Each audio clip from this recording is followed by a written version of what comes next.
Bonjour les fuseautins. Bonjour les fuseautins. Alors aujourd'hui c'est le brouillard. Total. Alors nous sommes où ma chérie? Alors on est au sanctuaire de Mariposas, de Monarca, les papillons monarques. On est sur le site Chincoa. Chincoa. Et il y a un autre site, El Rosario, qui est un petit peu plus loin d'ici. Bon, on a choisi celui-là, il est un peu plus sauvage. Ouais bon, le temps n'y est pas, mais on espère monter et qu'il fasse un peu meilleur là-haut pour voir les papillons, parce qu'ils ont besoin de soleil pour s'ouvrir et voler. Voilà. On risque de les voir en grave. Tiens, il y a les chevaux qui arrivent là. On n'est pas seuls là. Bon, peut-être que le brouillard va se lever. J'espère. Hein.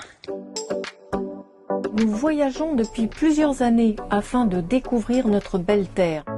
Alors, rejoignez-nous dans notre aventure avec le fuseau. Le chemin est vraiment très boueux. Alors ces papillons monarques qui vivent entre 7, 8, 9 mois, on voit sur certains livres. Alors qu'un papillon, normalement, il vit 3-4 semaines. Eux, ils migrent, ils viennent du Canada, du nord des États-Unis, et ils viennent passer l'hiver ici. Voilà. Jusque donc entre novembre et mars. Ils refont des petits au mois de février, ils repartent fin mars. On a oublié de rajouter qu'on était très haut, à 3270 mètres quand même. D'ailleurs, le chauffage, t'as pu remarquer? Ouais, il a tourné toute la nuit. Je sais pas si t'as entendu, mais il a tourné toute la nuit. Et là, ce matin, il fait... Comment il faisait ce matin? 7. Ouais, c'est ça. Et on peut voir ici qu'il y a plusieurs endroits où on peut les voir. Il semblerait qu'il n'y en ait que 2 ouvertes au public, El Rosario et... Bon, nous, on est à Chincoa. Les autres sites, il semblerait que ce soit uniquement pour la recherche, enfin vérifier. El Rosario, il faut prendre il semblerait qu'il y ait le guide obligatoire. Pas ici. Bah oui. Voilà. Moi, j'ai montré mon GPS avec Maps.me et il m'a dit, bon, ok.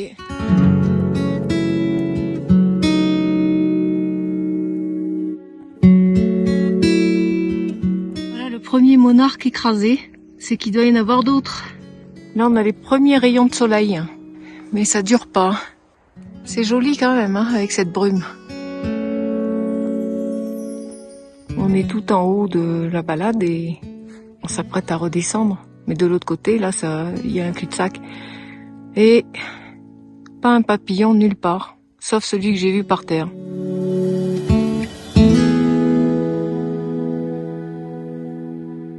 Donc là, on était en train de prendre des chemins de travers pour essayer de les voir de plus près. Ah oui, là, on voit des grappes de partout, là.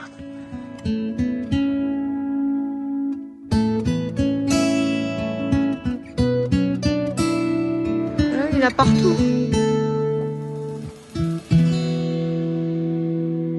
Et ouais, en fait, ils tombent des arbres et puis après, ils se retrouvent au sol. Et ils repartent quand il y a du soleil, je pense. Ouais, ils essaient de voler, mais ils sont complètement pris dans les feuilles. Ben voilà, enfin on les a vus. On est content quand même, parce que... Ils sont en pleine hibernation, je sais pas comment on dit. C'est ça. Et malheureusement, il y en a, on en voit pas mal au sol, hein. Encore vivants et d'autres bien morts.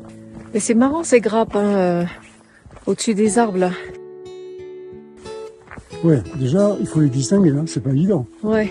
Il faut être initié déjà. Hein. Je comprends que les gens ils prennent des guides parce que c'est une chance qu'on les ait vus. Hein. Ouais. Et encore, on est parti dans la forêt. Hein. Alors, en plus, on vient de les voir dans un chemin qui est barré. Voilà. Et donc, il y en a un autre qu'on a pris où là, on n'a rien vu. Non. Et c'est dans ce chemin où on a pu, heureusement, les voir. Je soupçonne les guides d'avoir mis ces grosses branches pour refermer le barrage de manière à se rapprocher d'eux. C'est des malins. Hein. Bon, maintenant, ce qui reste à attendre, c'est un jour de soleil pour les voir papillonner, si on peut dire. Voilà. Et d'autant plus que les couleurs, les belles couleurs, vous avez pu voir, elles sont... à l'intérieur. Voilà, à l'intérieur. De leurs ailes. Bon, on va prier pour qu'il fasse beau. Là, on vient d'avoir la confirmation. Ils ont fermé ce sentier pour finalement... pour emmener leur groupe à eux. Hein. Pour emmener leur groupe à eux. Bah oui. Ce qui fait que sans guide, c'est quand même On a eu de la chance de les voir. Hein. Buenos días. Última parada del taxi. Là, c'est bien vert. Hein. Et donc, il y avait des millions et des millions avant de papillons. Ah, oui. Et il y en a plus que... Des milliards. Oh là là. Et aujourd'hui, on parle de centaines de millions. Mais pourquoi? Deux causes, le réchauffement climatique et puis les pesticides. Oh là là, quelle horreur. Deux raisons. Bon, et là, il y en a hein, des chevaux, des taxis qui attendent pour ceux qui veulent pas grimper. C'est grave. Ah oui. Ouais. Le business qu'il y a là. Ah ouais. J'ai du mal à croire qu'ils louent tous leurs chevaux. Hein. Quand on voit le nombre qu'il y a. Ben là, il y en a des boutiques hein, où le papillon est mis à l'honneur.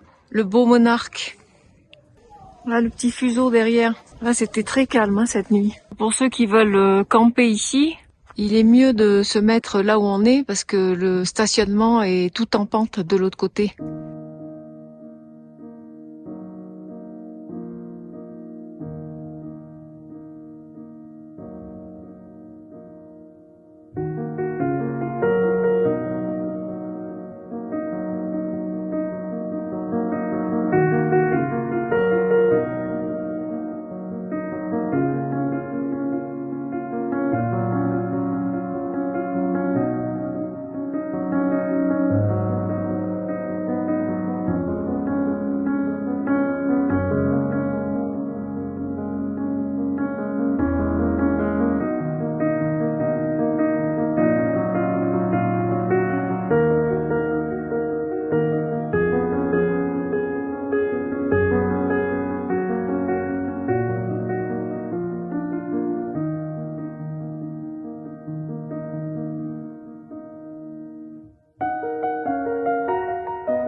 D'ailleurs, on est allé dans un endroit interdit, là.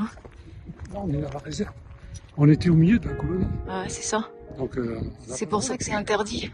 J'ai négocié 10 minutes, mais le gars, il voulait pas. Hein. On nous a accordé. Ouais. D'ailleurs, comme on peut le voir, il n'y a personne sur le chemin. On est les seuls. Hein. Et on est un samedi. Vous verriez le monde qui est en bas, c'est de la folie. Hein. Pourquoi? Parce que la colonie s'est rapprochée de ce passage-là. C'est pour ça qu'on ne peut plus passer là. Et ouais. Bon, on a vu ce qu'on voulait voir, en fait. Hein. Bon, merci mon ange, mon archange, Michel. Encore une fois, il est là. Yes! Yes! On se croirait en Suisse. Les petites vaches, l'herbe, les petites fleurs jaunes. Au revoir les papillons monarques.